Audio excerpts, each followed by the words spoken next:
अखण्डमण्डलाकारं व्याप्तं येन चराचरं तत्पदं दर्शितं येन तस्मै श्रीगुरवे नमः। तस्मै श्रीगुरवे नमः। तस्मै श्रीगुरवे नमः।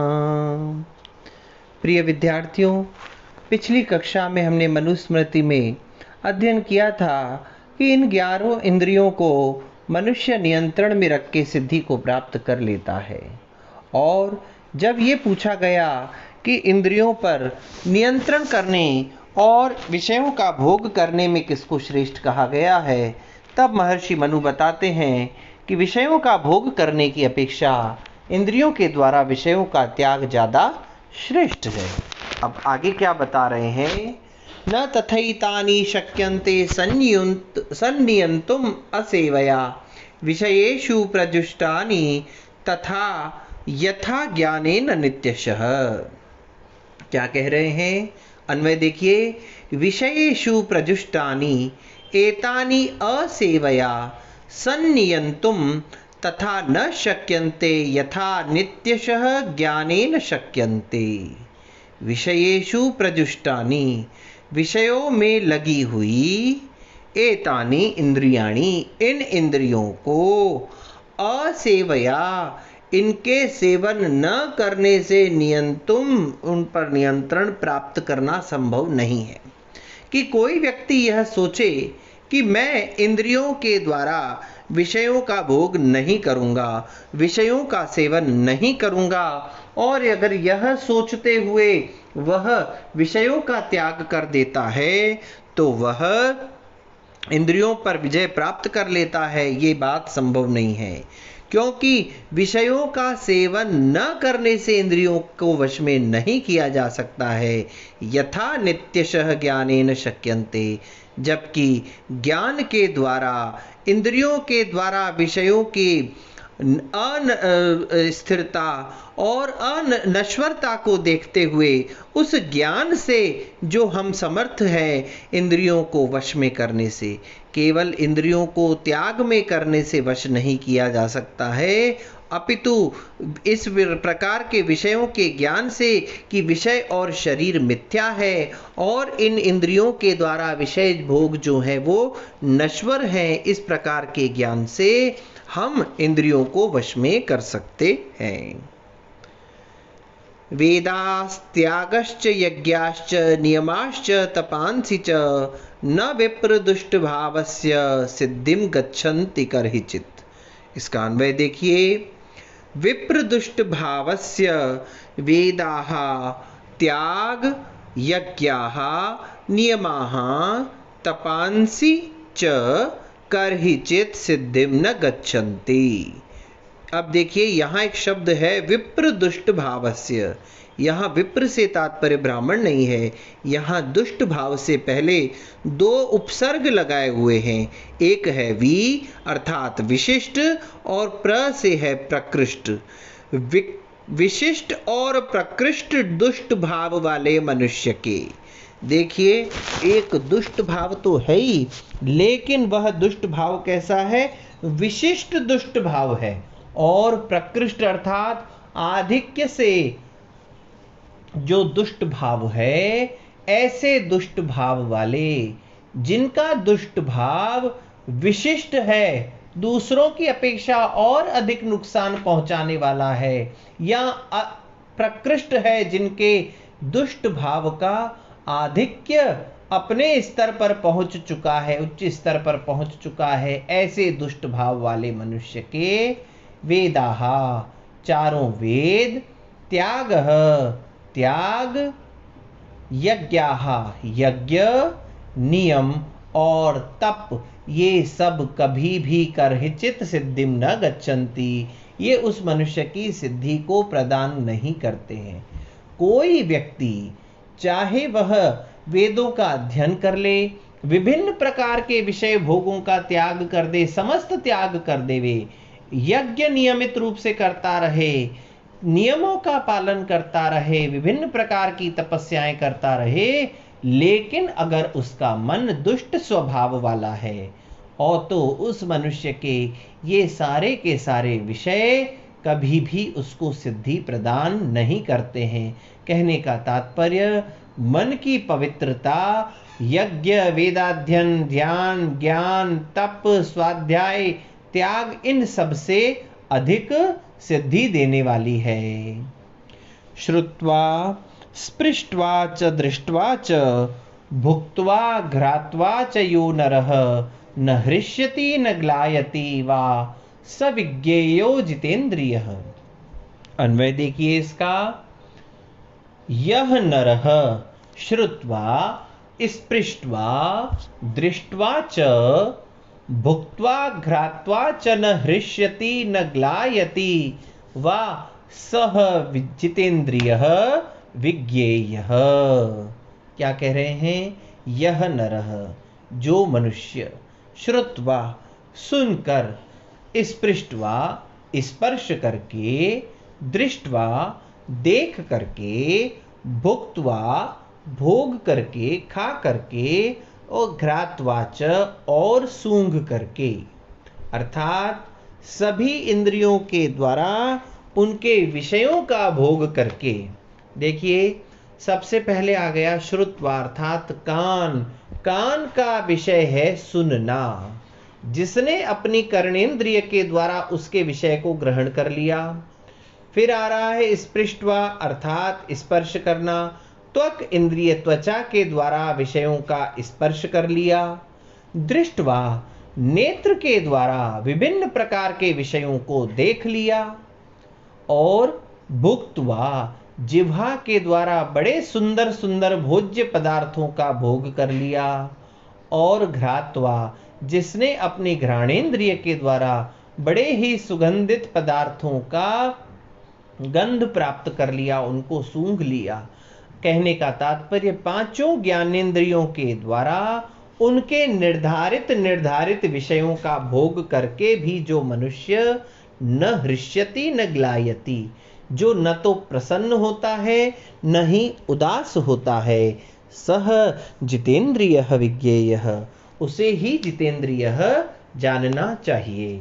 देखिए यहाँ पर बहुत एक सुंदर और अलग सी बात कही गई है कि विषयों का त्याग नहीं किया है, लेकिन विषयों का त्याग पूर्वक भोग करते हुए।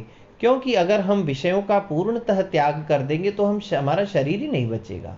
अगर जिह्वा ने भोजन करना बंद कर दिया, नासिका ने श्वास लेना बंद कर लिया, तो हमारा जीवन ही नहीं रहेगा। तो इंद्रियों के द्वारा विषयों का भोग तो करना है, किंतु उस भोग के पीछे उस मनुष्य के मन में न तो प्रसन्नता हो न दुख हो। अर्थात विषयों का भोग जो है वह केवल अपने जीवन को आजीविका के निर्वाह के लिए, जीवन के निर्वाह के लिए अगर करता रहे तब तो ठीक है, लेकिन अगर वह इनके विषयों का भोग करके प्रसन्न होता है, दुखी होता है, तो वह समझिए जितेंद्रिय नहीं है। इंद्रियों के द्वारा विषयों का भोग न करना ये जितेंद्रिय का लक्षण नहीं है।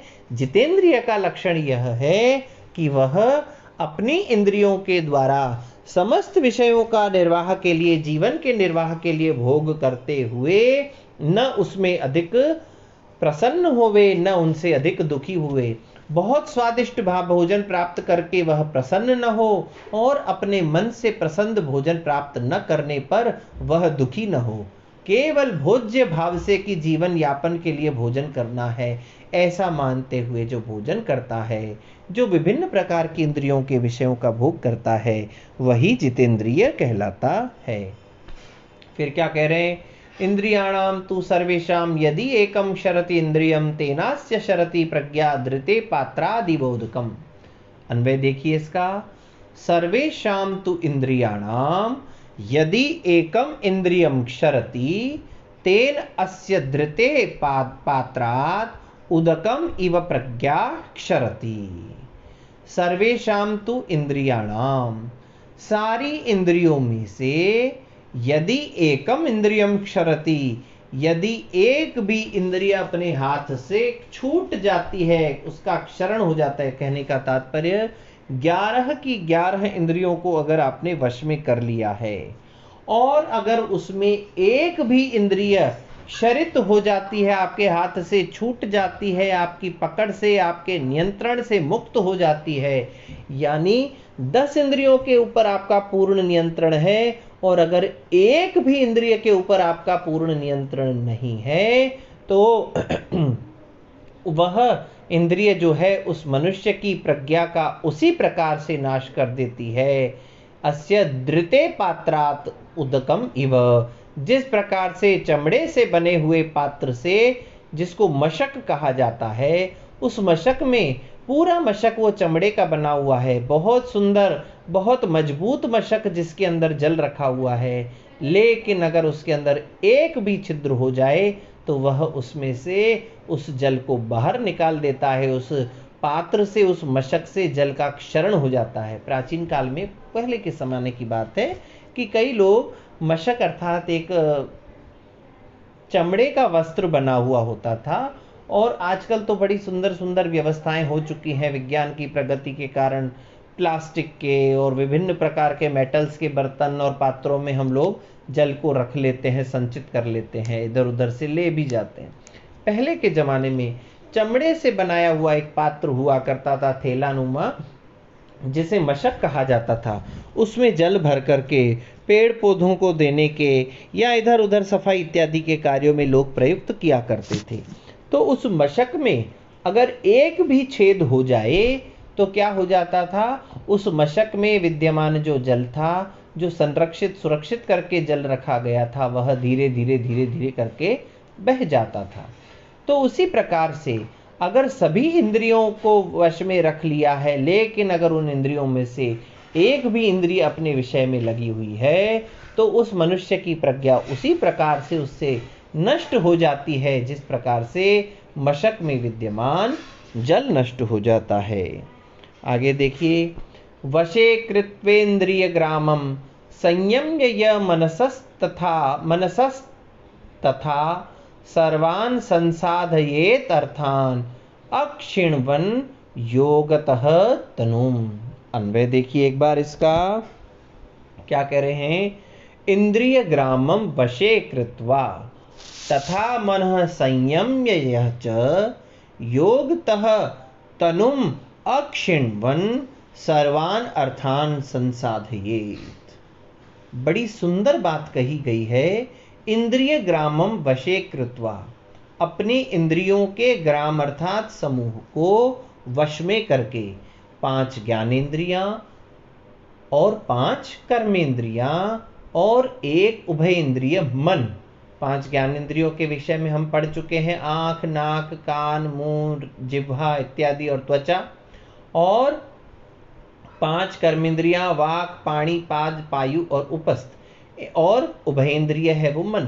इन 11 इंद्रियों को अगर वश में करके, यहाँ वश से तात्पर्य क्या है कि उनके विषयों का हमें पूर्ण रूपेण त्याग नहीं करना है, त्याग पूर्वक भोग करना है, जिसमें हमें न तो उनके भोग के द्वारा न प्रसन्नता हो न दुख हो।